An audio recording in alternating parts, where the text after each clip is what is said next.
Tony, hello. Bob Grant, speaking for myself as well as for many people I know feel as I do, I must tell you how outraged I was when you were refused the award for excellence in broadcasting. You know, Bob, I'm sure that a handful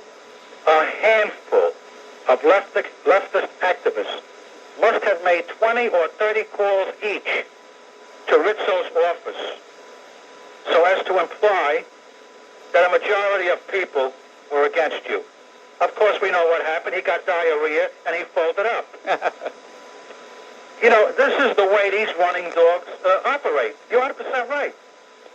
They will do anything to advance their retarded Bolshevik ideas, even if 99% of the people are against them, because they don't give a damn what the people think or want. They don't care as long as it's their way. Rule or ruin, that's their motto.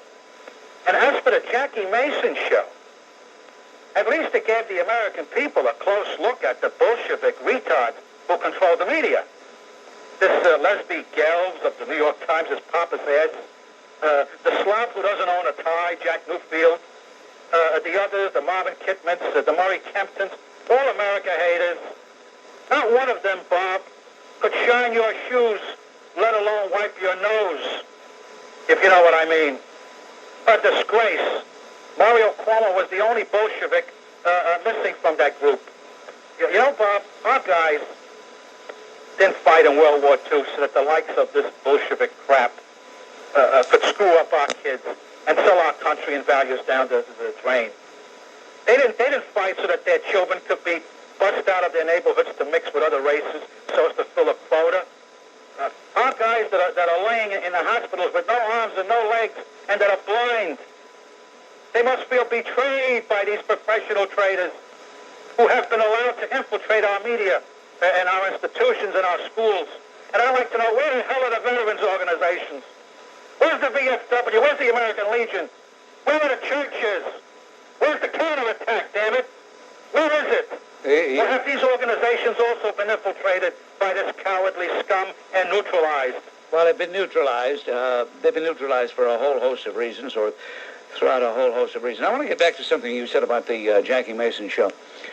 Apparently, the ratings were excellent. A lot of people were watching that program. Because you were on it. Well, a lot of people were watching because of me. A lot of people were watching for other reasons. But I want to point this out.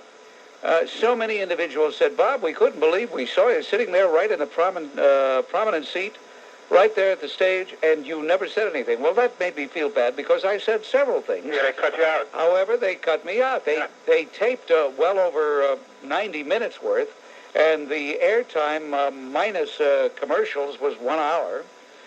I did remonstrate with Leslie Gelb when he made a totally absurd statement, and I got just a little ripple of applause when I made the statement, but that, of course, was cut out. So, Tony, you didn't see it, nor did anybody else. Bob, you know, let me tell you something. Leslie Gelb, he showed his colors, and Jackie Mason caught it, and he made a fool out of him because he said to him, in other words, let's throw out the Constitution, let's throw out the Bill of Rights, let's let you decide what's good for the people because the people are too stupid. Boy, did he hit the nail on the head. Well, that's because Leslie Gelb is typical of the elitist, arrogant attitude that they have over at the New York Times. Keep attacking these dogs. People are with you. As far as you're concerned, Bob Grant, let me tell you, you got our award. Still let me talk. You know what, these people, if you go against them for one thing that's not politically correct, people will never hear from you again. That's true. They'll cut you out. And, Bob, it's time that people got angry, very angry, because these people are taking our country from under our nose. And less than 1/100 to 1% of the population should not be able to do this to the rest of us. I say counterattack and get goddamn mad with these people. All right, Tony, thank you for the call. Thank you. I just wanted to make a comment about your last interview. I disagree a little bit about your viewpoint about the National Endowment of the Arts and the tax money being taken from us. First of all, what if this last commercial you just did, Song of Singapore, what if that was funded by the National Endowment for the Arts in a workshop situation before it moved to off-Broadway? Now, what if I objected to the fact that a cabaret has liquor in it, and it's against my religious upbringing? Would you want the National Endowment of the Arts to fund a show like that if I felt that way? I think you're stretching things and making an invidious comparison between a play that has artistic merit and somebody coming on the stage and urinating. Maybe you like to see somebody urinate. If so, I guess you hang around the men's room a lot. No, not at all. Well, your attempt to... I'm a school teacher, and I teach children. You teach... You are a school teacher? I teach children. I'm a Catholic school teacher. I hope none of my listeners go to your school. I'd have you as a teacher. I teach for the Catholic Church. I'm a Catholic Christian. I'm a school teacher. A Catholic Christian? Yes. And you mean as opposed to a Catholic Jew or a Catholic Muslim? A Catholic Christian. You're a fake and a phony. No Catholic calls himself a Catholic Christian. I just wanted to identify that I'm a... You're a fake and a phony, and you know it. You're putting me on. You are putting me on. Do you want to hear what I have to say? Well, yes. Would you say it, please? But keep your hands to yourself. As a Christian person, I don't like my tax money being used to build stealth bombers. But I have no say over that. Stealth bomber. You know what you're making me... You know, I'm afraid I might get a disease just talking to you on the air.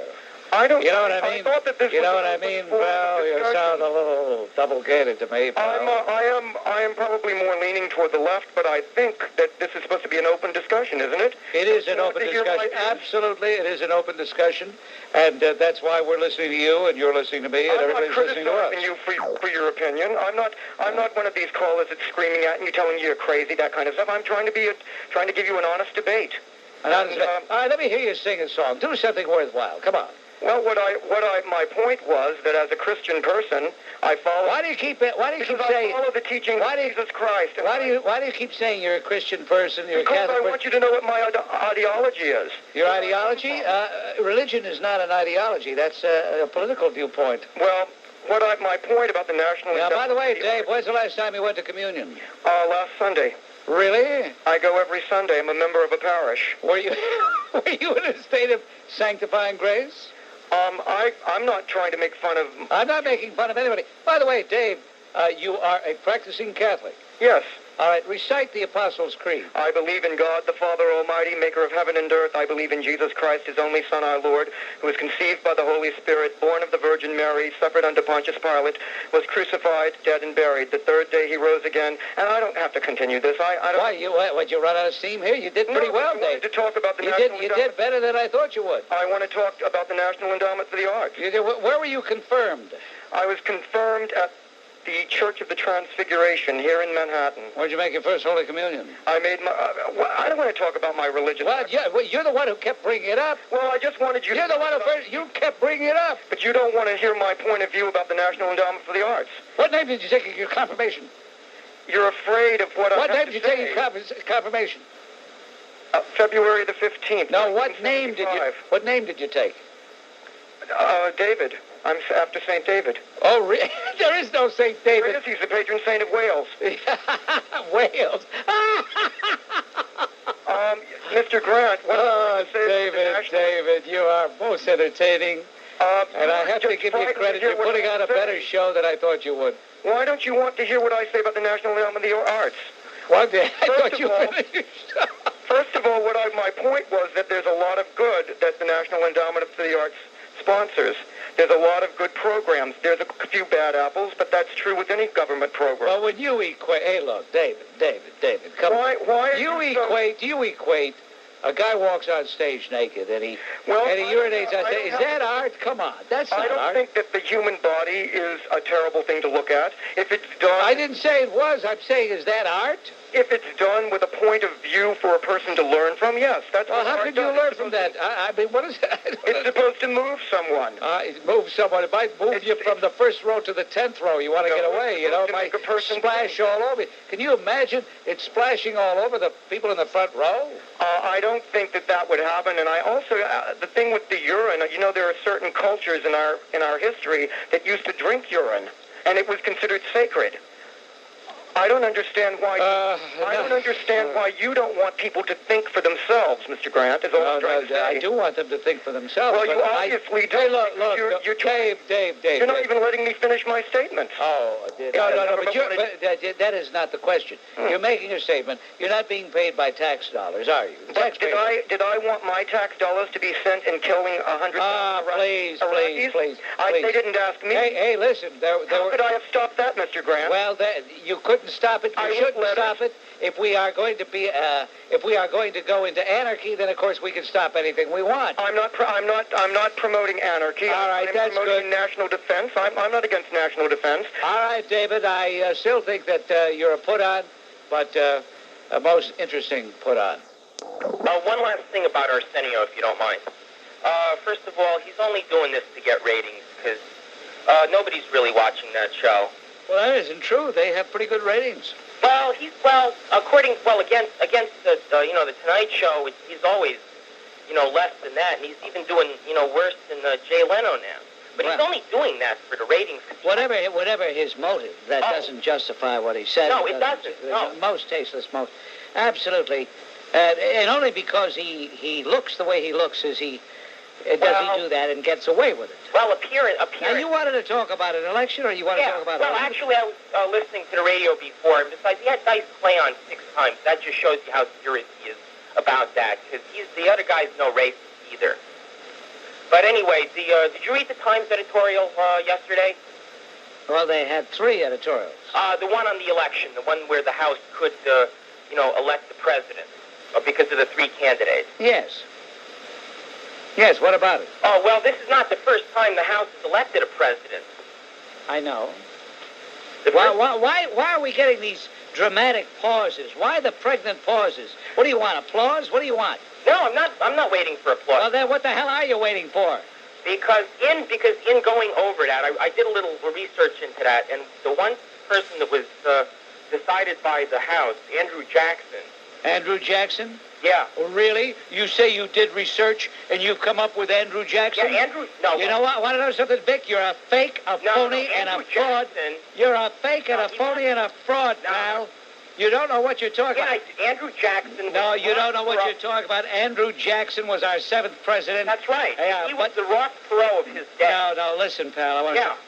But he wasn't involved in the election. All right, here we go. The first president to be elected in a House election was John Quincy Adams. John Quincy Adams.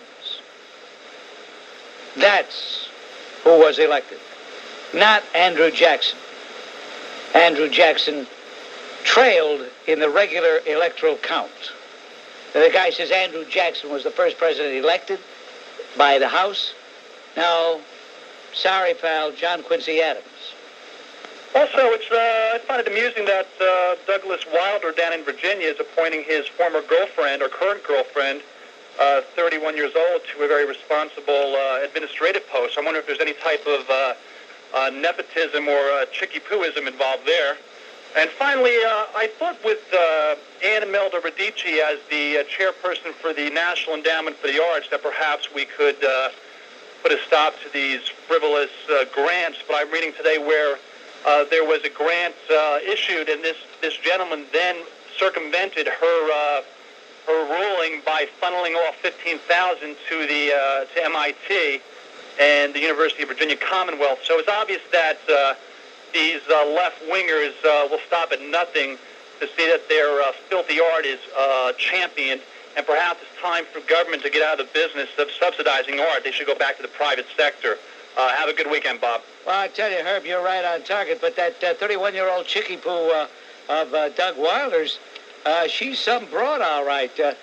She hobnobs with only pals, big pals. Ted Kennedy, Chris Dodd, John Warner, and now, of course, the creme de la creme, Doug Wilder. Well, I guess she's got some miles left on those tires if he's willing to put her in a position where perhaps he's going to seek some dividends, Bob. Have a good weekend. Okay. Bye now. All right, that's Herb of Fort Lee. And Good evening, Bob. I'm calling you from my boat off Greenwich, Connecticut, where I'm fishing for striped bass, and I don't know if you have one, but I'd like to join the boat brigade. The boat brigade. Yes, sir. All right. At the count of three, we want to hear Silvio. At the count of three. 1, 2, 3. Thank you. All right. And he gave us a frank thank you. Frank of Queens, thank you. That ought to be patented. Thank you. I often hear you refer to people as double-gaited. What is the origin of this word? I've never heard the term before. All right. Well, a gait is what a horse. When a horse is walking along, trotting along, they say the gait. Uh-huh. And they also apply that to bipeds as well. A person's gait. Well, if a person is odd, if a person is strange, if a person is queer in some sort of way, he walks a little differently. He's got a double gait. I hear you. Okay? Good. So that applies to all those weirdos out there, especially with certain proclivities. Okay, thank you. Okay, Bob, thanks. Mr. Grant, I did you don't ever hear believe of a in guy this. by the name of Arthur Fletcher? Yes, Arthur Fletcher, really, as head of the U.S. Commission on Civil Rights. Did you ever? Do you believe the man is an absolute moron, an absolute moron. What he ought to do is get a gun or call Dr. Kevorkian, because he probably loathes himself because he's white, and he obviously is one of these self-hating whites. Listen to this, Mr. Grant. Do you believe that this country went for this? This man claims that his wife committed suicide. She jumped off the Bay Bridge because she believed that her husband had been blackballed in this country because he was a black man that had served in the army, had gotten a college education, and because he helped with the Brown versus Topeka, Kansas School Board of May 19th, 1954. Can anyone tell me that they could believe garbage like this, especially our elected officials, to give this man this job? This man is a hateful, disgusting, racist, a top racist of any black person, and he's sneaking through the cracks, in my opinion. And I thank you very much for taking my call. All right, Phil. Yes? Listen. Turn the radio off. Bob Grant, I want to talk about Al Sharpton. He divided the city here, and you catered to him. Cater? Yeah, you catered to him and talked to him, and you became a turncoat. Now I want you to get off my phone. In what way am I a turncoat? That's all I want to Wait a minute, hold it, No, Joe. I'm not going to Joe, tell me, wait. No, you're a turncoat. That's what you are. In what way am I a turncoat? Because you're going against the American feeling. He divided the city. He didn't help the Korean people out. He's going against, he instigates people to go against other people, and that's what he did. And you catered to him, and you didn't let him know how you feel about it in your heart, and you didn't do nothing. Just a plain turncoat. Well, Joe hung up. Okay, I'm a turncoat. You can't win for losing here. I tell you, this is catch-22. It's a good thing. It's a good thing I could care less about what Joe and his false uppers and false lowers say. Hey, Joe, if you're listening, put your teeth in backward and chew yourself to death, you creep. I really, I've been listening to you, and I have to say, like some other caller said earlier, with all due respect, I do respect you, but my God, man, you fell down with Sharpton. Fell down? Fell down. Down and out. Well, it all depends. If you were expecting something that you didn't get, then in your opinion I fell down. I don't think I fell down at all. Of course you wouldn't. But go ahead. I mean, I want to hear what you have to say. Well, do you know who you were talking to? I mean, do you have any idea that he goes on LIB and believes that reparations are a foundation before we could even start to talk? He believes that Sister Souljah's message, I don't even know if you know what that is right. NWA is right. Jeffries, which I know you know, is right. All the reverends and doctors and Farrakhan's and Tawana McBamba and all that nonsense, he is part of that. And we're going to elect him to our government? No, you're not. And you sat there and you were nice to him. Well, maybe there's method to my madness. Maybe I want him to knock out Jerry the Chin and Bobby Feckless Abrams and Hatchet-Face Holtzman. With all due respect. There we go with the all due respect again. Okay. Very weak. Well, I couldn't care less. I Well, really. you should, because you're the man. No, I really don't care if you have that prejudice, Well, and that's what it is. prejudice. No, it's prejudice. You have lost like a lot. Ah, Fangulate, get off my phone, you creep. Lost. I think more people should be made aware of this phony by the name of Joe Hynes. Well, Joe Hynes proved that he hates his own race and that he is a craven stooge by virtue of what he did in the Howard Beach case. The Howard Beach case was a lynching, an absolute railroading to send a guy up for a minimum of 30 years because another guy ran into the Bell Parkway and got hit by a car. You know what happened to Cedric Sandiford in the end? Yeah, Cedric Sandiford got what he deserved, and now, and the other guy, let's see, Michael Griffith, of course, he got what he deserved by virtue of what he was doing, and it's interesting how the other guy wound up, too. In the end, it all evens up, but sometimes it's a long wait. Yeah, but in the meantime, you got John Lester doing all that hard time for 30 years. Nobody gets consecutive sentences. Nobody. Why him? Ah, dear. Thank you for the call. Thank you. And, Marie, you're on. People don't know what we're talking about. What is Contra? Contra don't mean nothing to me. What is it that you called about, Herman? Well, I feel this way. When we had the riots in L.A., President Bush, did not show leadership. What was he supposed to do? Get on a horse and... No, let me tell you what I think he should have done. He waited 3 days, then he had a meeting with 3 non-elected officials to discuss it. No, don't tell me what he did. Tell me what he should have done. What he should have done is declared a national emergency. He should have had the FBI SWAT teams go in there. He should have had protection for those who don't have guns. If I can't be protected by the government, I must buy a gun.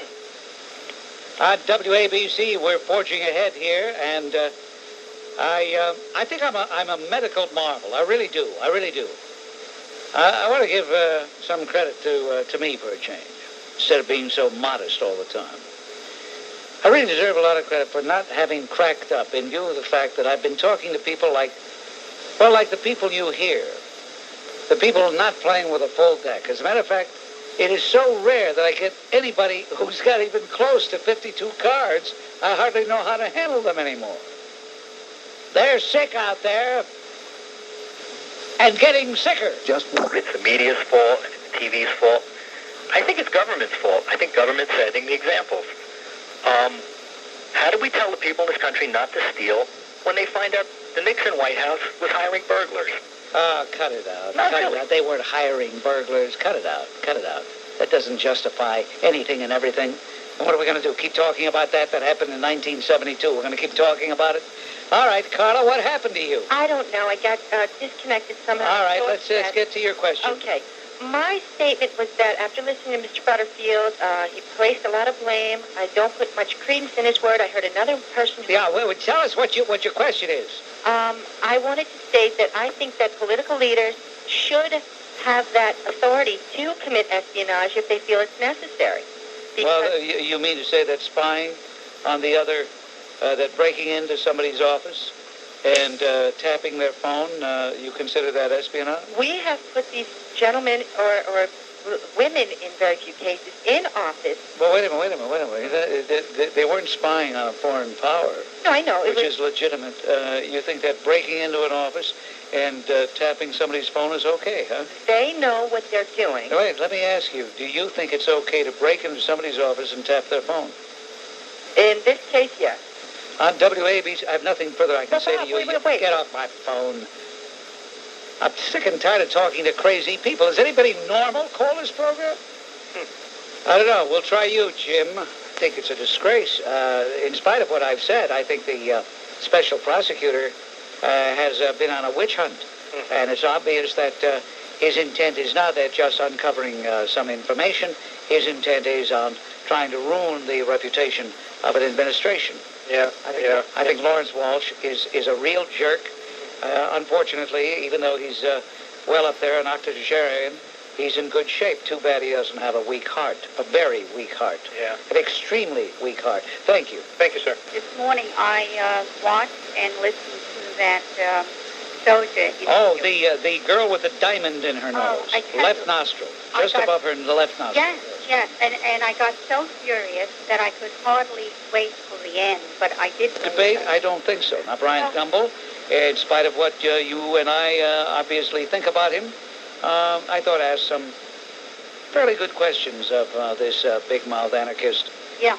American-hating, white-hating, above all, white-hating. That's exactly what... Super bigot, yes. Yeah, But I believe I've always voted Republican, but this time, after hearing the three of them, I believe Clinton is the best qualified. What are the ideas of his that you like specifically? Can you spell them out? Yes.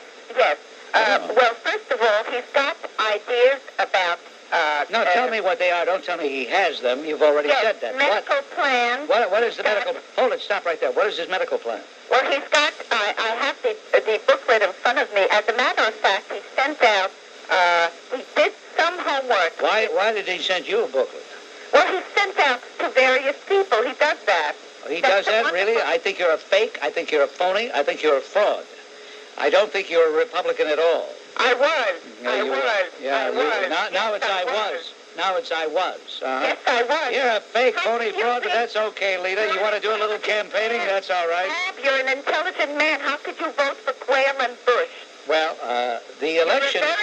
now we're dragging in Quayle. The election is November 3rd. It's nice that you've already made up your mind. Don't confuse me with the facts, folks. I've already made up my mind. Get off my phone, you fake! Can't stand fake, phony frauds. Notice I didn't interrupt her until I was convinced she was a fake, phony fraud. Where is it written? Tell me, where is it written that we have to take care of bums that we now call homeless? Where is it written? I mean, this is something new. People, you know what amazes me about the American public? A phenomenon comes along out of nowhere, and people act as though it's been with us all the time, as though it's institutionalized. Yeah. They're just, mainly they are bums, just bums, alcoholics, drug addicts, and we ought to just get rid of them. Yeah, and this is a genuine, sincere question. I have to be honest. There are times when I listen what do you mean you have to be honest? You mean if you didn't have to be, you wouldn't be honest? No, it means that because in the past I've sensed that people that disagree with you get either cut off very quickly, or my fear is that if I disagree with you, or I'm just... By the way, where are you from, Michael? I'm from New York, New York. Prior to your arrival in New York? I was born in New York, New York. Really? Yes. I spent a good deal of time... You had the trace of... I spent a good deal of time in France and England because my parents were in the Foreign Service. But as I'm saying... You have an interesting patois. I do? Yes. Now, on a serious note, I have run the gamut on thinking about you, and I'd really like to see what you have to say. You haven't seen an empty life, Michael, if you've been running the gamut of thinking about me. Oh, absolutely not. How much in a 24-hour day do you spend thinking about me? Oh, when I'm sitting at my desk trying to do some work between 3 and 7, I'm like, let me listen to Bob Grant. Let me see what he has to say today. There are times when I'm sitting here clapping and saying, this guy speaks a lot of sense. And there are times when I'm like, I really don't know whether he's being counterproductive towards race relations. I'm being honest. Improve the climate. I would do that. But I got news for you, Michael. As much as I'd like to think I'm important, I'm not. We have had problems before I came on the scene, and guess what, pal? We're going to have problems even after I leave. I'll tell you something. It's a good thing this program appeals to. It's a good thing we don't give an IQ test before a person is heard. Really, we'd be talking to ourselves. Abortions than earlier term abortions, although from a logical standpoint, I can't understand how you could penalize a developing fetus. In other words, penalize. Find the fetus instead of terminating the life of the fetus. Let's find the fetus. You're absurd. Get off my phone. Good heavens. What's going on? Is there something in the water? There must be something in the water. And, we'll take a brief time out. I'm getting annoyed. Got 42 minutes yet to go. Anybody around here can imitate me and take over so I can get out of here? Hi, Bob. I saw the Sister Souljah interviews today with Gay Pressman and last night with Charlie Rose, and I was pretty outraged at the softball questions that these guys were giving her. They were basically setting her up, giving her a platform. Oh, well, both of those guys would never dare never dare to really cross-examine the way they should a person of her complexion and her gender. Right. I got the phone. She obviously is a racist and obviously hates whites anyway. And, she doesn't even bother to throw on the American. She just calls herself an African, which I think is outrageous. Yeah. I am an African woman. Get off my phone. All right, thank you, Steve. Thank you very much.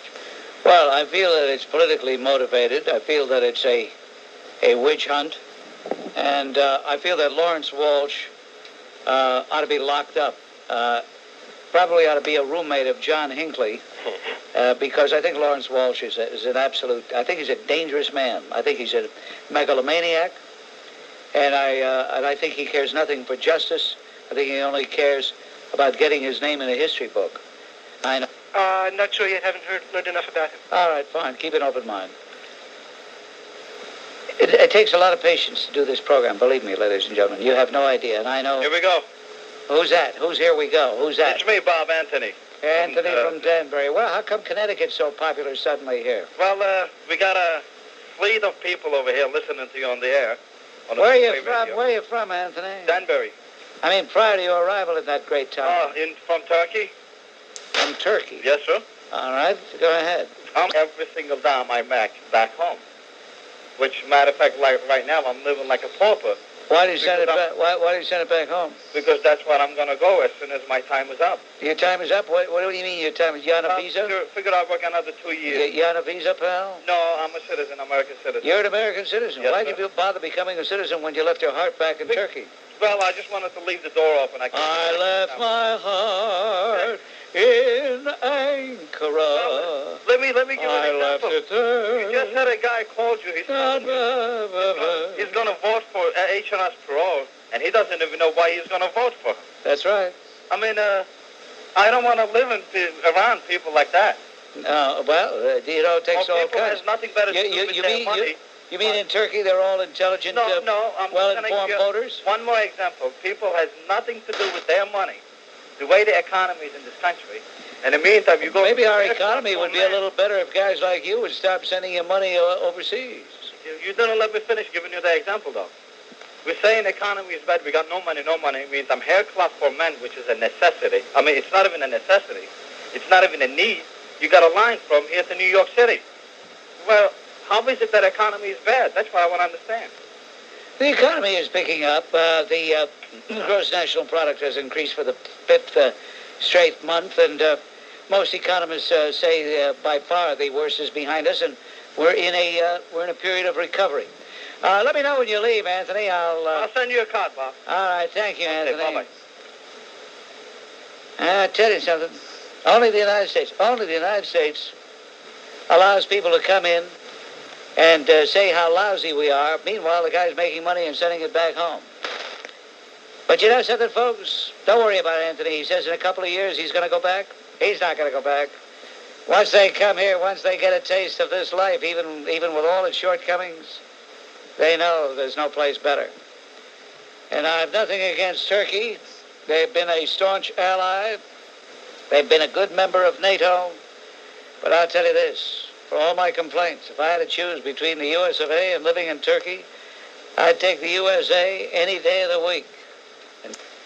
Now, what would you think about an idea? It may not be all that constitutional, but creating a 5 or 10 million cap, whereas the individual citizen could only earn that much, and if they went above that amount, the money would go straight into state programs.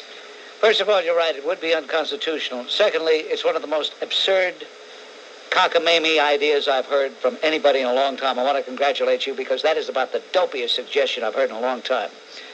Only a dope would make such a suggestion. Jerry. Yeah, how you feeling? John. Yes. We're not giving auditions today. What do you say, honey? We're not giving auditions today. I don't, if a person has a genuine accent, that's bad enough, but when they put it on, forget it. Peter, hello. Yeah, Bob, how you doing? Bob, can you hear me? What's on your mind, Peter? Yeah, I cannot match either the Dice Man or the Senior Hall because they have a ton of writers. But we have a vice president with a bird's name and a bird's brain, don't know how to spell potato, don't know how to read, born with a silver foot in his mouth, can't do nothing right, and every time you flush that toilet, that just reminds us that that's your new job in Club 21, flushing the toilet, Baldy. Are you still there, John? He hung up. I guess he was afraid I was going to shout at him. And a guy who sounds like that would be afraid, even over the telephone. But something got me very angry these past few weeks. I read about the agricultural loans that the Bush administration and the Reagan administration, the $2 billion, $30 billion agricultural loans have been going to Iraq. Building there, he used it to build his nuclear, chemical, and biological war machine, and it was... Yes, David, I know about that. Yeah. You don't have to explain. I'm not exactly out of touch. I know what you're talking about. I'd like to tell the people out there who don't know, because some of them I've talked to about this somehow don't read the New York Times. But it was squashed. Why have you deputized yourself to tell the people? I mean, what makes you what makes you think that you know so much more than they do? Because I talk to people, and when I talk... I see you're taking polls of Bob Grant listeners or just anybody. Get to the point. Okay. You're getting on my nerves. Okay, the point is that President Bush is supposed to be... Here we go, then you're repeating yourself. Okay, no, I'm not repeating myself. Hello? I'm here. Yes. He's supposed to be an expert on foreign policy, they claim. Yet, what the hell is that nonsense about funding Iraq and then trying to keep it quiet? How can you support... Well, all right, I'm going to answer you. Right. They made a terrible mistake. Oh. They thought, hold it. Yeah. They thought they could mollify Saddam by placating him with these guarantees and with this so-called agricultural trade. Right. They thought they could mollify him. I thought they should know better. You don't mollify dictators, whether they are international or domestic. Right. Can I just make up one? So that was a mistake. Can I follow? No ifs, ands, or buts. It was a mistake. Can I follow up with one more point? Why is Bush supporting now this Assad character with the same kind of garbage? He has this tariff-free policy now. You don't have to pay any tariffs. I'll ask him. The next time I see him, I'll ask him. David, you're getting to be a bore. Raymond Dunford, the arsonist from Philadelphia, and Peter Wagenti, Amy's gun runner, gun supplier. How come we don't speak about them much on your show? Could it be their lack of melanin or the hue, the color of their skin? You can talk about them if you want. I don't... Talk about these hoods. And what about the Bensonhurst Hall of Fame? Joey Farmer? Joey Farmer's been put away, and if he were... Hall of Fame, right? Hey, look, you scumbag. Chief Mandela. Do you want to talk? Do you want to talk about? You want to talk about the issue that you raised concerning why Clinton wasted so much time, or do you want to just give an anti-white diatribe? You scum. Hey, Bob! I just thought about it. I'm going to punish you. Here's your punishment. Bob, do you have a mirror in the home? Look in the mirror. Ooh, that was a low blow. Oh. Bob, you're on WABC, and again, ladies and gentlemen, it never fails. One of the many reasons I despise doing this program is I keep getting 2 Johns in a row, 2 Georges in a row. Here we go, 2 Bobs in a row. This time it's Bob from Avenel. In spite of the posturing out front. And what he is doing here is trying to placate everybody. What he's trying to do is make himself look good as the great healer. You know, when in 1989, when the mayoral campaign was going on and people wondered who he was going to support, that is Il Supremo, he tantalized everybody on the corner of 5th Avenue and 65th at a parade, and he said, the next mayor of the city will be a healer. Everybody waited with bated breath because they thought he was going to anoint someone by virtue of announcing his name. Instead, he said he would be a great healer. And he basked in the glow of people saying that Il Supremo was above the fray, that he was above it all, that he could look down and make these pronouncements. Well, I think that's the same feeling he has today. Instead of giving the people what they deserve, and that is an unequivocal statement of what he really believes, how he really sees this, what the real truth as he gauges it is, instead he gives us a charade and says they should sit down together. Where does she fit Where does she, for that matter, I can see where does Jackson fit, but at least Jackson, even though I have no use for him, at least he did run for president twice. At least he is acknowledged, although not by a lot of us, but he is acknowledged by a segment of the population as a political figure. But where does this two-bit broad, where does she come out, even though it might be a real diamond she wears in her nose? Well, see some deep left field out by the warning track. To thank each and every one of you who have sent me copies of letters you've written to either Gerard Ringenbach, St. Peter the Apostle Church, or Joe Rizzo, the pusillanimous pipsqueak who resides in the Suffolk County Legislature. We're getting hurt by those. I mean, it's not just water. I think that's what, a lot of the problem is. No, the problem is not the guns. The problem is not the fact that bleach comes out of them. You know why? I'll tell you why. Because people have to do something. You understand what I'm saying? I hear you, Bob.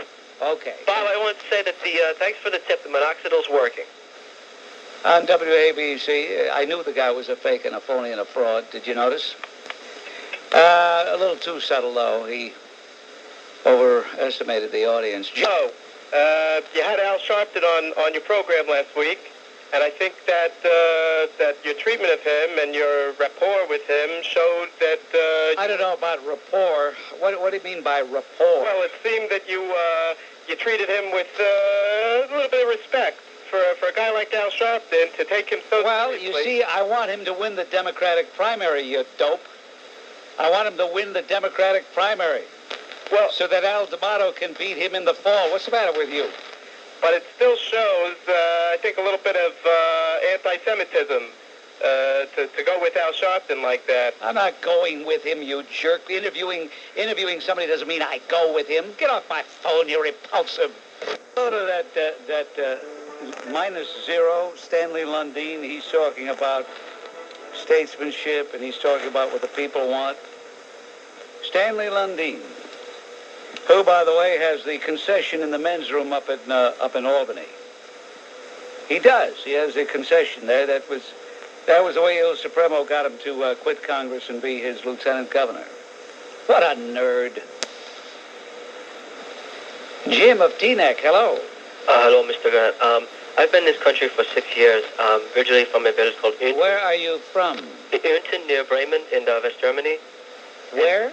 A village called Unten, near Bremen. All right. What is it you want to say? Well, I want to thank you for helping me with English. Listening to your show has really helped me vocabulary-wise. Thank you. On WABC, any minute he would have revealed what he really sounds like and come in with a zinger. My name is Jack Cattaneo. I've called your show. Wait a minute. Why? I don't want last names, Jack. Oh, okay. Sorry. Who the hell told you to put your last name out? Well, I do have a name. No, we don't take last names, Jack. I'll overlook it this time. All right. Thank you, Bob. In 2 days, CBS says they're going to do a extended 2-hour story on Watergate. We haven't had enough on Watergate. Yeah. Well, we haven't had enough. I think it's important. I wanted to get your views, but I wanted to tell you what I found as I worked on the prisoner of war issue. I spent 5 years investigating the prisoner of war issue from Vietnam. And what I'd like to tell you and your listeners is that on June 17th, 1972, that Hunt and Liddy and the Cubans who entered Watergate were not after papers about John Dean and hookers and Maureen Dean, that they went into Watergate looking for documents on the prisoners who were being held in Vietnam that were leaked to the Democrats, and also satellite photos that Howard Hughes had obtained. And that's what Watergate was about. It wasn't about hookers and John Dean's wife. On WABC, we're forging ahead, and as you can hear, we take calls from anybody and everybody. That's the second time that jerk has called, giving his full name and claiming he's an investigator. He probably found a badge in a Wheaties box when he was 9 years old, and he's been wearing that badge ever since. That makes him an investigator. I'm sick of all these sickies calling. But if they didn't call, who'd there be? Because everybody's a sickie. They're sick out there and getting sicker, folks. That's progress in reverse. Why, in view of the fact that we have legalized other aspects why we don't legalize sports betting in the state of New Jersey. Well, that's correct, Bob. But when I go down... But slot machines at every corner, slot machines wherever you turn, no, I'm against that. Right, Bob. I couldn't agree more on that issue. Now, I know Paulinino's Menage and his crew are really annoyed at what I just said. They don't want sports betting legalized because they still make a lot of money off of that. True. Thank you, George. Thank you, Bob. You're doing a great job. And here's Jerry of Brooklyn. Hello, Jerry. Hey, Bob. It's Jerry from Brooklyn. I'm back, man. I've been away for about 10 months. That's good. Go away again. Tony, you're on WABC. He's back. He's been away about 10 months, that fake, phony fraud. Tony, hello. Hiya, Bob. First of all, I want to say, Purudu Baradarian. And secondly... you know why he said that? Yeah. Because the other guy said, ma che fredda por. Yeah. And, I thought I mentioned that today you're being extremely rude.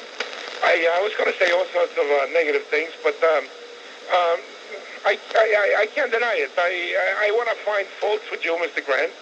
I failed to find anything that you happen to be mistaken about.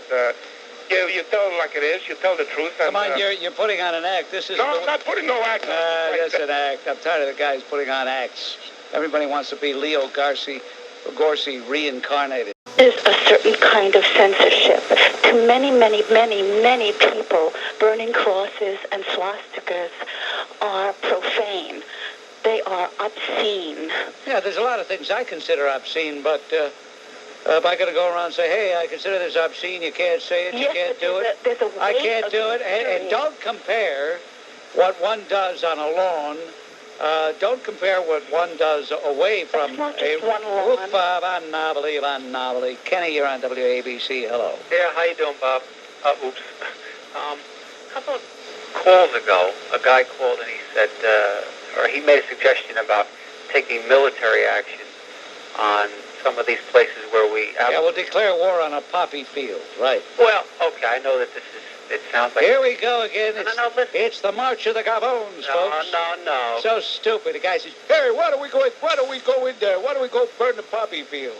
Well, if it's really bringing the country down, I mean, why can't we do... Who says it's bringing... Wait a minute. Who says it's bringing the country down?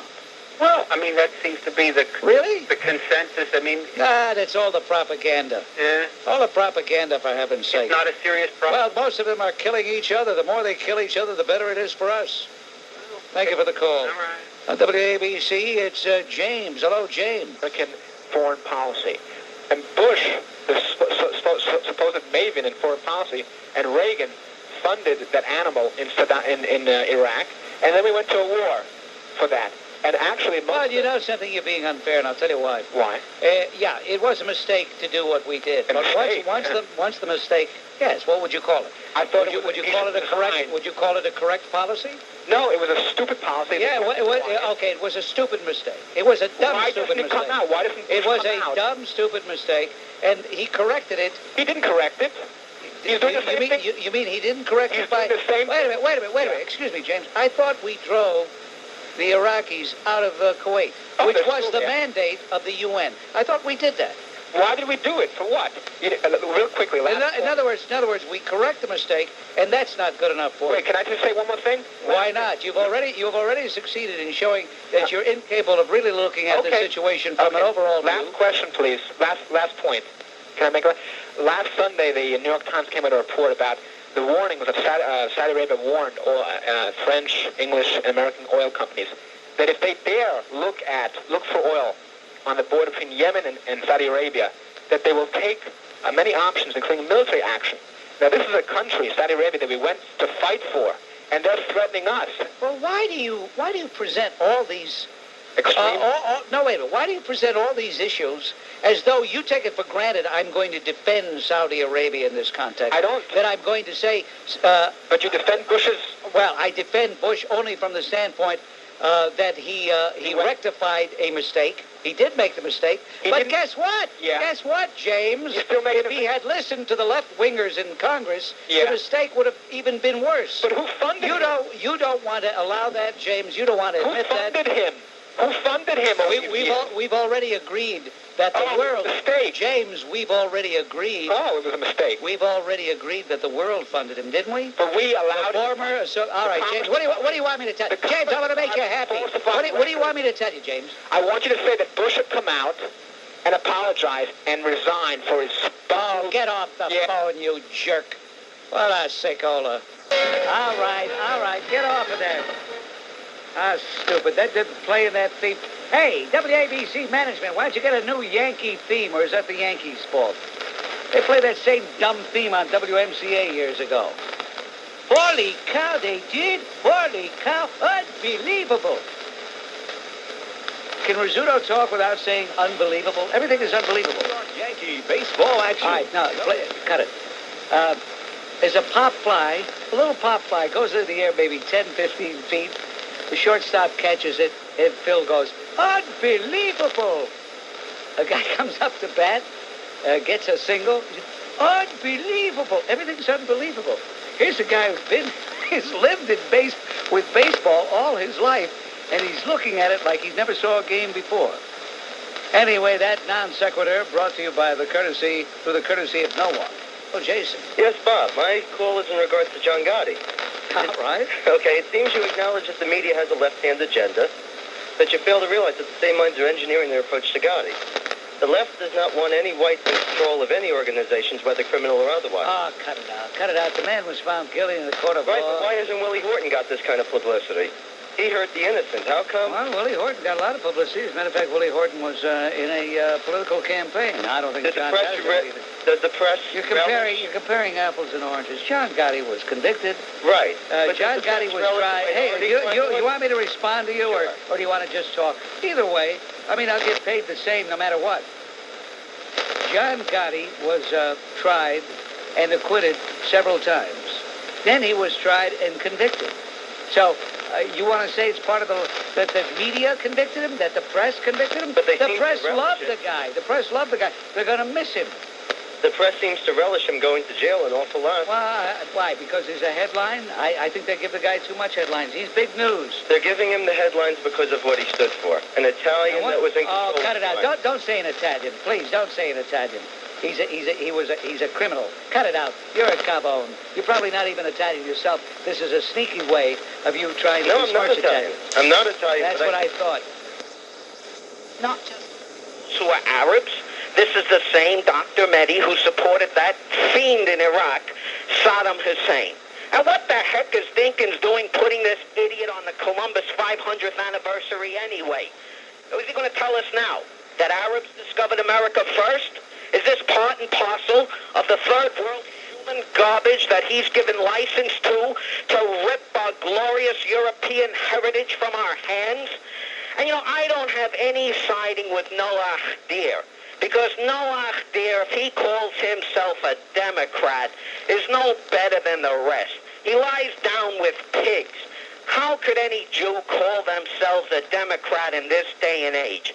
The Democratic Party has embraced the worst anti-Semitic elements in this society. And those anti-Semitic elements are not skinheads. They're not Nazis. They're not some lunatics up there in Idaho. They have embraced the leftist anti-Semitic ideology, which hides itself under the cloak of anti-Zionism. I would wonder, Bob, where was the political left when that project creep, what's her name, Sister Souljah, when it found out that she made anti-Semitic remarks? How come the American political left in the Democratic Party did not call for a boycott of her records? Is it that third world anti-Semitism is acceptable to the Democratic Party?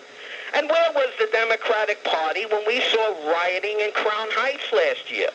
Isn't it a fact that those heroes of the left, wouldn't they have been out there in Crown Heights had those anti-Semites been skinheads and Nazis? Is it because they were black that the Democratic Party couldn't come out and condemn that? Anyone in his right mind cannot call himself a Democrat, and anyone with good conscience would abandon the sewer that party has become. Thank you. Frank, one thing. Yes. One thing. a footnote, Frank. Yes. The mayor did fire Mekhi for calling New York Ziontown. Only after it was revealed. Why did he put the guy in the first place? Good question. Thank you again. All right, that's Frank with a Franco and a Hanko again. Be a difficult thing for them to handle. Well, these double-gaited perverts, what they have been doing is intimidating everybody, scaring the pants off everybody. That's right. No pun intended. Although that's one way to get somebody's pants off, I suppose, scare them off. But anyway, they've been getting away with it because for some strange reason, people have allowed themselves to be intimidated. I see where a Queens City councilman accused a gay colleague, that is a homosexual colleague, from Manhattan of discriminating against heterosexuals. It seems that Tom Dwayne, who said when he was running, "I want to tell you I'm HIV positive," distributed flyers inviting, and I quote, lesbian, gay, and bisexual council staffers to a reception celebrating, quote, lesbian and gay pride month. Unbelievable.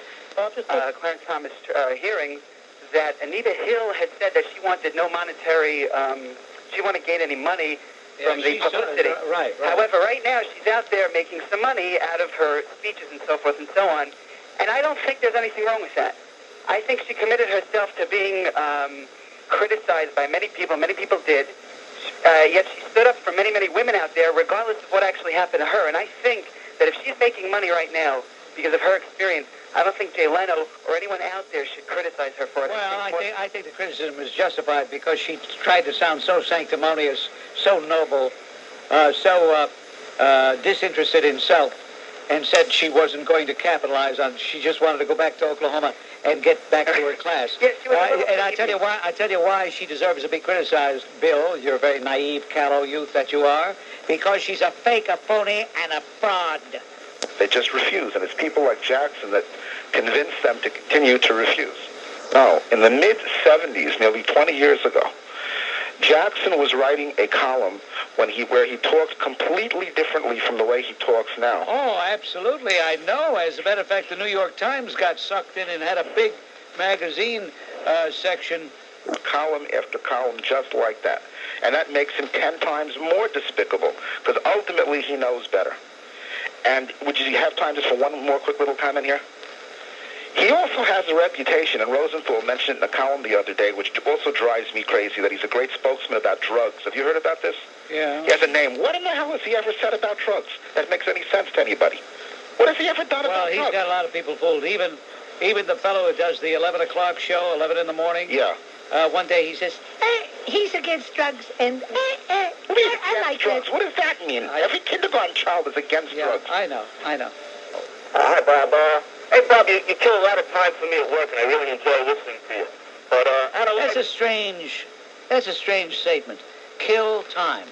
Time is what life is made of. Right. You want to kill time. Well, I guess I put that wrong. But anyway. And wait a minute. If you're listening to me on the job, right. What kind of work do you have? What kind of work do you do? It's like a computer. Everything's running in. My foot, you can't run a computer and listen to this program at the same time. Bob, take it easy. No? Take it easy? Not when somebody says something as scavonish as that, I don't take it easy. Okay, listen, Bob. Who are you trying to put on anyway? On a lighter note, did you read the story about that big rat that escaped from Coney Island, that 80-pound rat?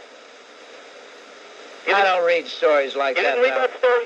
Now, I know this is a put on. This is a put on. I'm not going to play straight man. I listen to you at night. I'm not going to be straight man. What's on your mind, pal? Anyway, what's on my mind is, do you think that rat was related to Sammy the Bull Gravano? That's what you were leading up to? Yep. Hey, give my regards to the boys on President Street. Hey, give my regards to the boys on President Street. I love you, Bob. All right, watch your back, pal. Hey, Bob, go Rangers. Huh? Go Rangers.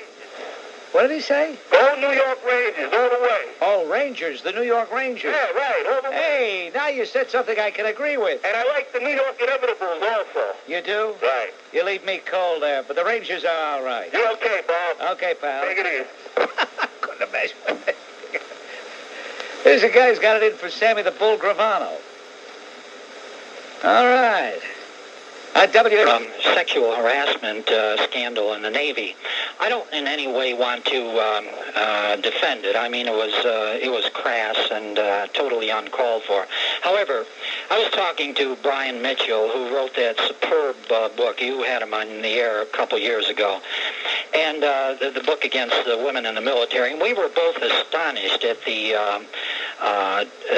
unspeakable hypocrisy of these radical feminists who are making this like the end of the republic, and on the other hand, they are poo-pooing as if it's the most minor annoyance in the world, the idea of women in combat and being captured and going through unspeakable sexual crimes and so forth. I guarantee you that woman who is, or any woman who is caught and is a prisoner of war, her fondest dream, it would be absolute paradise to go through that gauntlet that those women went through in Las Vegas. And there was an op-ed article in the New York Times yesterday by one of these radical feminists beating the drum for women in combat, and she totally poo-pooed the idea of these women going through these unspeakable atrocities. And I am just amazed at this utter hypocrisy. I can't figure it out. Well, you're amazed, but you're not surprised. Certainly, Max, this is nothing new. This is what we've been dealing with most of our adult lives. Yeah, but the Capones out there, they just don't understand. They never will, Max. Thank you for the call. It's John. Hello, John. Yeah, hi, Bob. Bob, to the professional crybabies and the excuse makers in the black communities, including their racist revolutionary so-called leaders and reverends, who constantly whine about the system favoring whites and now express their open hatred for the police and want to kill them in some cases, I say this. Colleges, unions, major corporations, state and federal agencies gives blacks preference consistently, despite poor testing and performance.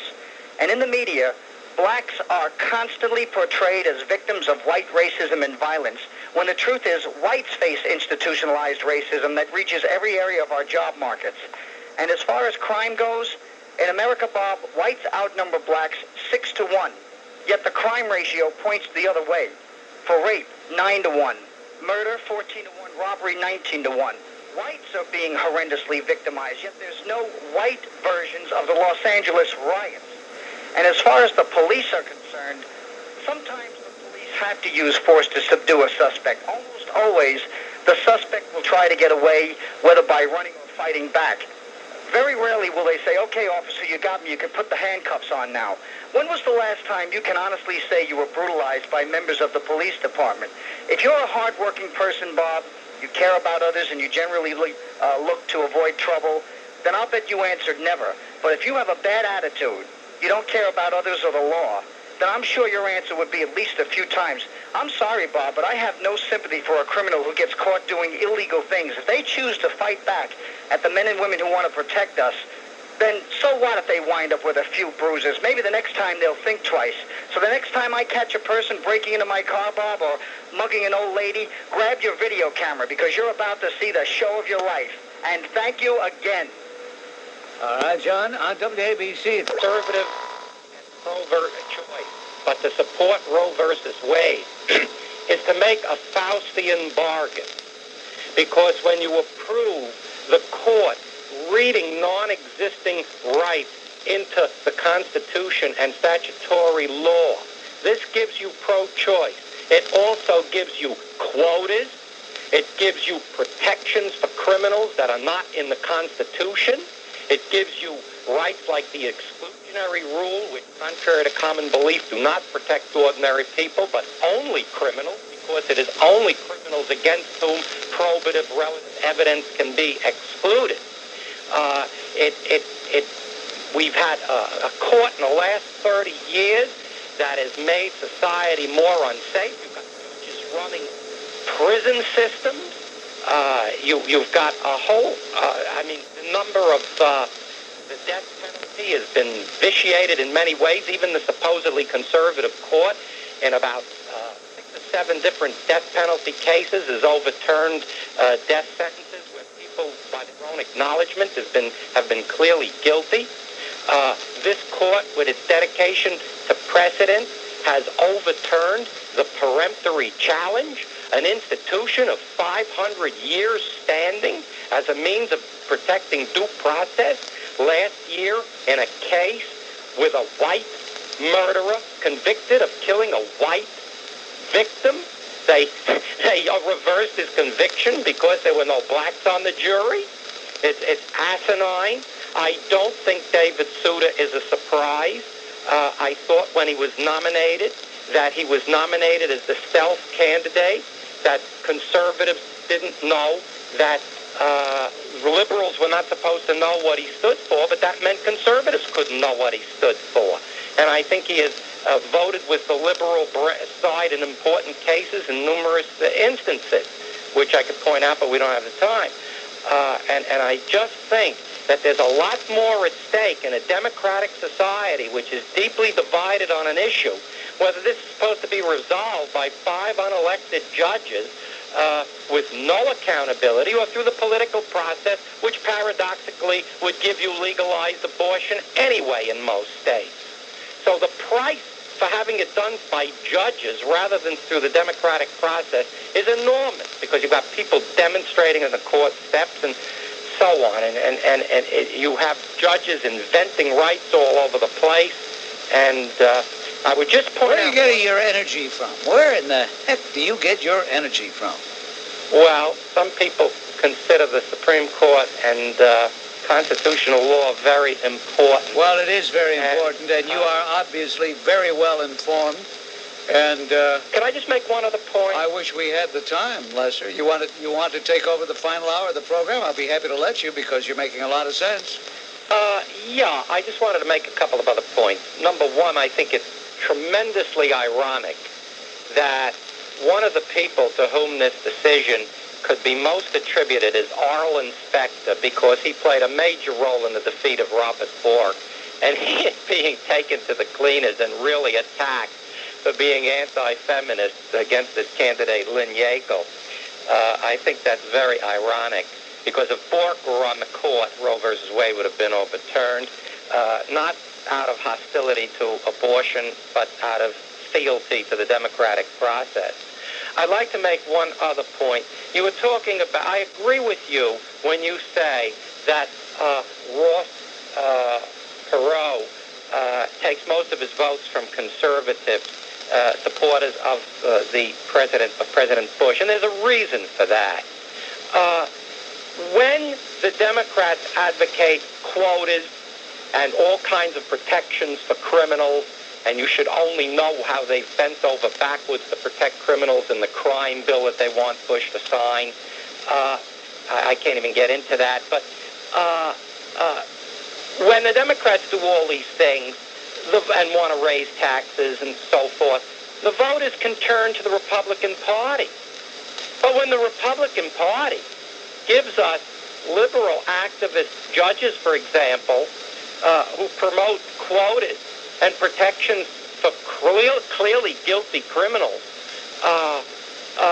where's there to turn?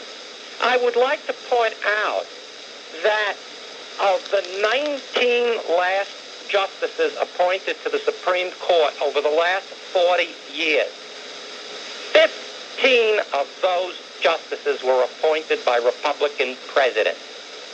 They've given us Warren, they've given us Brennan, Blackmun, and now Souda and O'Connor. Don't forget John Paul Stevens.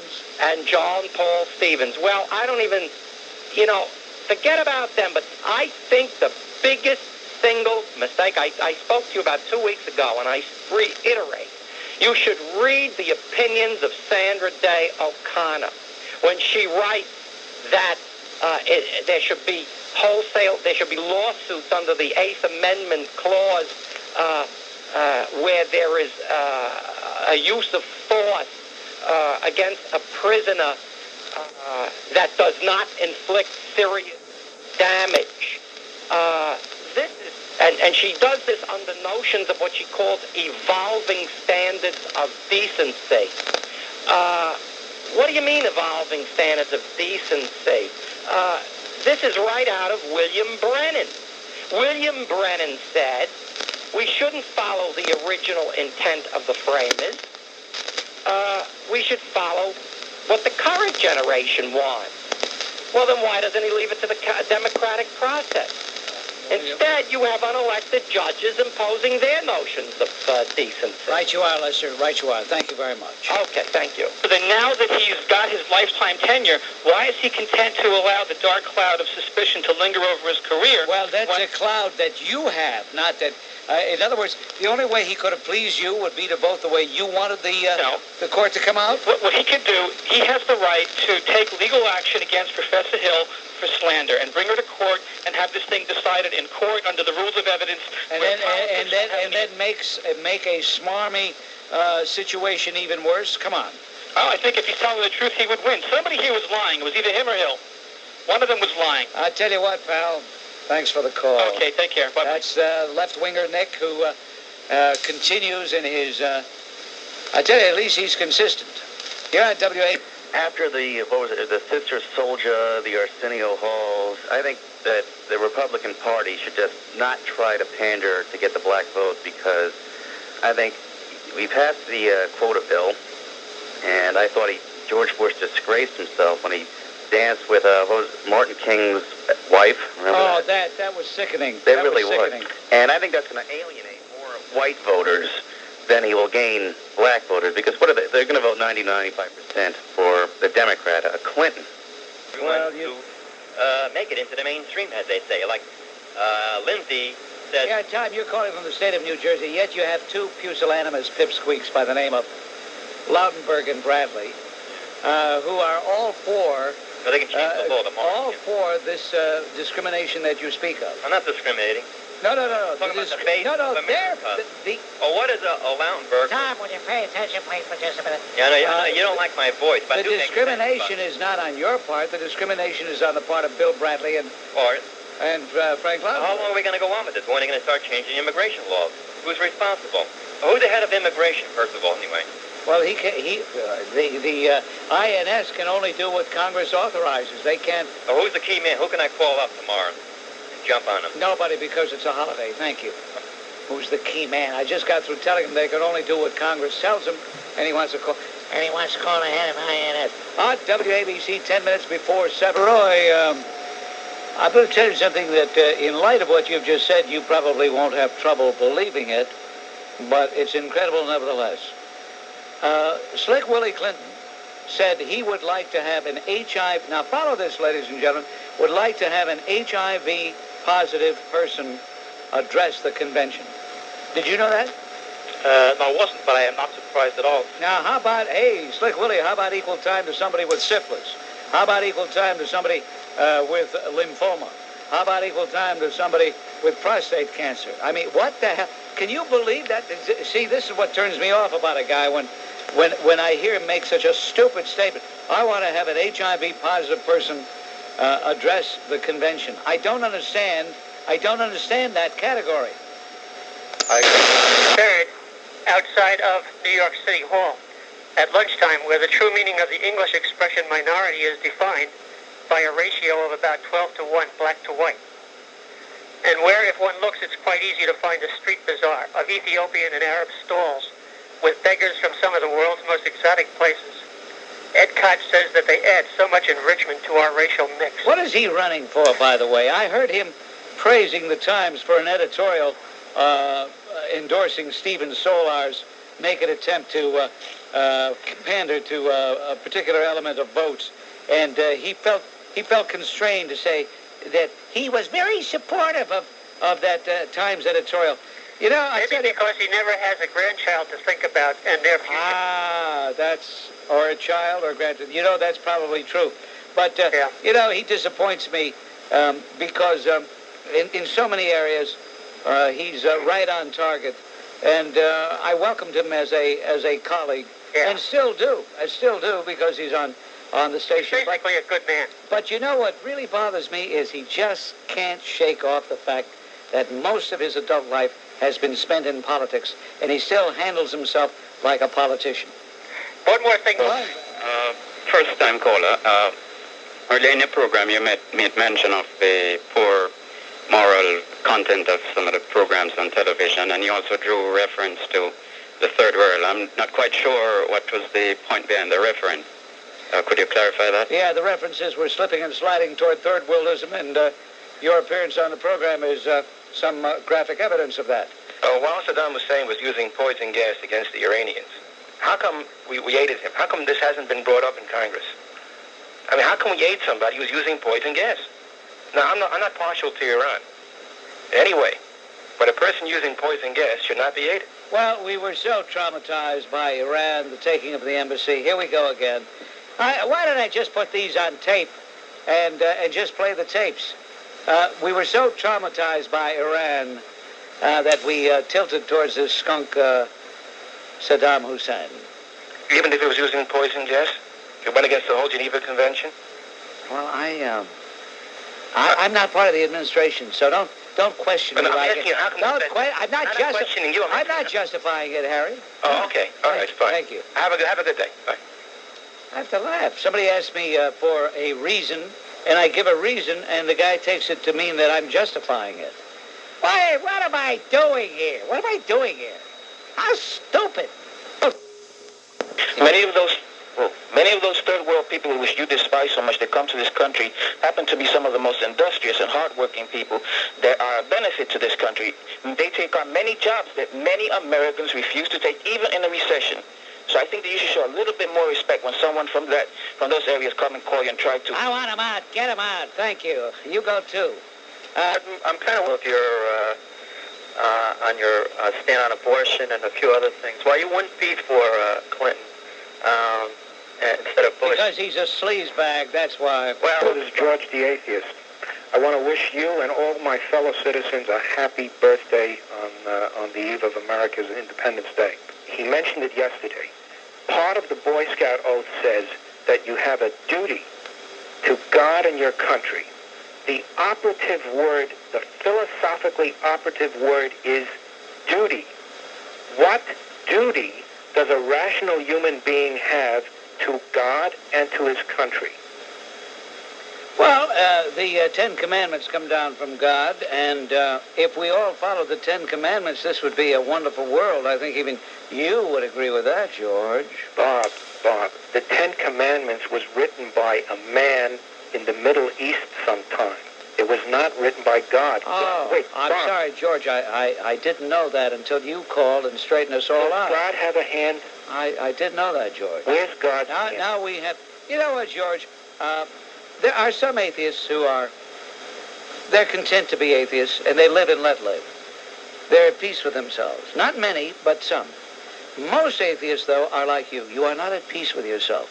You remind me of the homosexual who cannot validate himself, so that he insists that others validate him. And that's why, ladies and gentlemen, this fellow, who is not really stupid but has an emotional problem, that's why this fellow calls repeatedly with the same diatribe. You want me to validate you, George? Bob, listen, guess what? please. I validate you. You're validated. Bob, now you can what does relax. it mean? Now you can be at peace with yourself. What does it mean that I'm not at peace with myself? I tell you what it means. It means that you constantly call and want to dredge up this same argument about your atheism. George, I don't care that you're an atheist. But you had Randall on yesterday. George, I don't care that you're an atheist. You brought the topic up. You invite the call. I'm giving you the call. That's true, but I'm responding to you. I don't care. As far as Randall is concerned, he is a phony. You may not be a phony in that you're not trying to have your 10-year-old sons do your heavy lifting, but that's what he's doing. The Clinton-Hillary is, I don't know if you remember this, there was a confrontation between the Klan and the Communist Party a number of years ago in the South, and the Communist Party members were shot and killed, and their wives were chanting over their dead and dying bodies, death to the Klan, and that's the type of personality I think Hillary has. But I wanted to ask your guest, I guess he's not there, a question, and that is, these days the word feminist has a prefix, and the prefix is lesbian feminist. And I was wondering whether he had any information regarding Ms. Clinton on that regard. And there's a couple of pieces of information, indirect, albeit, but Mr. Clinton, Bill Clinton, has had a relationship with Miss Flowers for a period of 12 years, which is certainly a very long period of time to have a fling. I'm just wondering what's happening in his marriage. Was there anything in the article regarding that kind of information? Well, no. There was nothing regarding her sexual proclivities. But I could see very easily where, at the very least, she could be AC/DC. But that's silly, because there's no such thing as AC/DC. You're either DC or you're AC, and maybe she's used to be DC, now she's AC. There's no doubt about some traits of hers which are similar to lesbian traits. That doesn't mean she's a lesbian, but she is a very formidable, very tough broad. I have not seen her rooting for Martina Navratilova, so I can't really tell you. Can I make a prediction? I'd like to predict that after Clinton loses the election, that he and his wife will separate immediately, and they will have a divorce very soon thereafter. Well, you're echoing me. I said if he loses, they won't be together much after that, and chances are a lot more dirt will come out. You know what amazes me is that this guy is getting his party's nomination and is even ahead in a poll or two when all this stuff has come out on him. Jennifer Flowers was not making that up, folks. Those tapes were real. Those were the words of Bill Clinton. That was the voice of Bill Clinton. And how could Mario Il Supremo, by the way, excuse me a moment. Mario, I have neglected you. Please, Mario, forgive me on this holiday. Let me please not neglect you. Mario, tu sei proprio uno sfaccimma. Okay, Rick, I feel better now. Okay. So do I. At any rate, I thank you for the call. Thanks a lot, Bob. W.A. Brown. Hello. Is this the Howard Stern show? It's not. AAA Cicola, one of Stern's stooges. These guys are so devoid of any brain whatsoever that they choose to become appendages of King Charles I. I call him King Charles I because if you've ever seen any paintings of Charles I of England, who, by the way, was beheaded, he had almost as much hair as the guy. Is his name Howard Sperm? Theology books. You have other textbooks that extol diversity. Well, I think the point of diversity is good, but I'm going to point out something that a caller called a couple of weeks ago regarding cab drivers in New York City. What do you do when you're not monitoring this program and dwelling on what callers say? Absolutely. I only listen to your program for most of half an hour, 45 minutes per day. Well, you should listen more. Just think how many more things would get you nervous. Well, many more things would get you upset. Well, the point, Bob, is that you are of Italian descent yourself. I am not of the Protestant faith, and this country has been built by people who are of Asian descent. The Chinese who built this country in the west part. You sound like a little nerd to me. A little double-gaited. WABC, we're forging ahead. Here's Dave. Hello, Dave. Hi, Bob. How are you doing tonight? What's on your mind, Dave? I called you at Libretti's the other night. How you doing? This is a real Cicola, this guy who we just hung up on. Yes, I just would like to know your opinion about Ross Perot. How do you feel about him? Well, I think he's a fake, a phony, and a fraud, but he's got a lot of people who believe in him. Do you think he could win? Yes, he can win. Okay, thanks. People who want to listen to or can listen to. He comes out with excuses. Well, wait a minute. Well, hold on a minute. He submitted a 2,000-page plan to the United States Congress. You know what? It was DOA, dead on arrival. Yeah, it was a reaction. But it's not his fault that it was dead on arrival. Whose fault is it? Well, it's the United States. It's the United States Congress in the hands of the other party. Mr. Grant, wait a minute. Arnold, what would you suggest that he do? Wave a magic wand? Get off my phone, you jerk, fake, phony fraud. Can't stand fake, phony frauds. This talk about what was happening yesterday in Washington Heights. I used to live there for a few years ago, and I think the thing is that there is an influx of the Dominicans going in there, but at the same time, it's not so much bunch of drug dealers, a bunch of criminals, a bunch of illegal aliens going in and invading New York. I think there are a lot of people, especially in my building when I was living there, who were trying to become naturalized citizens and work in America and make a name for themselves and even bring some of their family over once they could support them. That's great. Peachy Keen, bring the family over, all 20 of them. Well, not necessarily. Not necessarily. How naive. But go ahead anyway. Okay, anyway, I think that also, I mean, I'm white, and I'm one of the few people in the building who was, but I'd walk around there and everybody thinks you're a cop. Or people would think you were something to do with the law enforcement agency, and they have a great mistrust, I think, of the government up there and the government. Maybe they're doing something wrong. You know, if you feel guilty about something, you act that way, don't you? They have a mistrust. It's not saying that they're right in that, but they do have a general mistrust, especially. Well, then go back to Santo Domingo where they can relax. Well, Bob, how would you feel about that if we said that to you? How stupid. How would I feel? I feel very comfortable here, you jerk, skunk. It's 5 o'clock. Mike, you're on WABC. Hello. Hello, Bob. Hello, Mike. Bob? No, this is Ralph. Bob stepped out. You're right. David Dinkins says, oh, we're not going to tolerate lawlessness, and then he tolerates lawlessness. Saying it is one thing and doing it is another. So my view is that the administration just doesn't believe it, and if they did, they'd be afraid of consequences anyway. So in your opinion, again, I'm asking your opinion. What are we going to do about this? What are you going to do? You're over there in Valley Stream. What do you want to do? No, I work over by where you know. All right, what do you want to do? Tell me what you want to do. I want to get involved politically somehow. I'm thinking of becoming the mayor. All right, you run for mayor, move back to the city, and we'll vote for you. Thank you, Jimmy. Have a good day. I really should get out of here, really. I tell you, this is, I tell you, you have no idea. You have no idea how enervating it is to sit here for 4 miserable hours and do this every day. Jeff, hello. Why did he have to pull them? There were no other people around. And what we've learned from this is...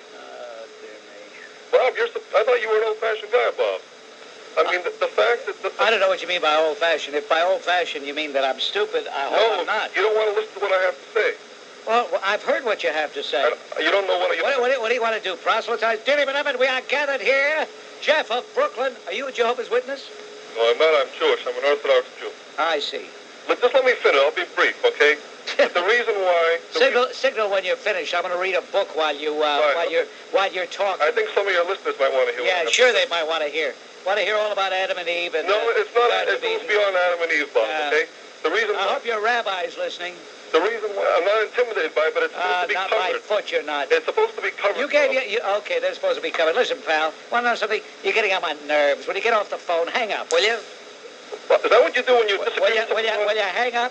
But I'm not finished what I want to say, Bob. Well, then finish. Okay. And take that apple out of your throat. Okay, okay, Bob. Thank you. Madon, I don't know. For several years now, and I agree with your positions most of the time. However, one of your previous callers was referring to your numerous times that you've mentioned our slide into third worldism and our continuing slide from our position where we are now. And he requested from you... I know. He wanted a formula for stopping it. Well, I don't have a formula for stopping it. Well, I felt you as a champion of... Oh, cut it out. Cut it out, a champion. I'm no champion. I'm just a guy doing a program. What do you mean, champion?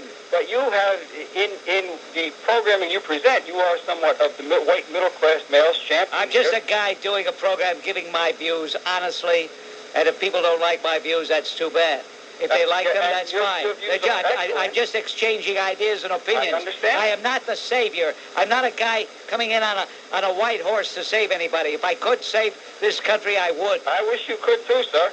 However, as a white middle-class man who agrees with your views most of the time, I feel that there ought to be some place that we can go to someone who could help us, put forth our positions and help us to end our slide toward third worldism, and yours is the perfect forum for that. This is a program. I don't have an organization. You want me to start an organization? All right, I will. We'll have an initiation fee, $10,000 initiation fee, and you pay dues. Pay it to me in cash, $100 a meeting. Can I be a I'll get member? so rich, I'll get the hell out of here real quick, and I don't have to put up with this stupidity. I might want to be a charter member. Yeah. Can we start the organization now? Send the money. Send the money. If I get enough money, I'll start the organization. Okay. Thank you. Sounds good. All right. That crying out loud. I'm annoyed. Constitutional would be for the politicians to open their mouths. Forget about the politicians. Politicians are a bunch of whores. You want proof of that? I'll tell you who one of the biggest whores in the world is. His name is Il Supremo. He's the Spachim himself, Mario Cuomo. Here's a skunk. Here's a lowlife whore who had Bill Clinton say he sounded like a mafioso. And I'm quoting, ladies and gentlemen, these are not my words. Bill Clinton said, he's a tough son of a bitch. He's a mean son of a bitch. He sounds like a mafioso, right? And yet, this whore is going to nominate Bill Clinton. He's going to make a speech. He's going to burn the joint down with his speech. He's going to rock the joint and sock him.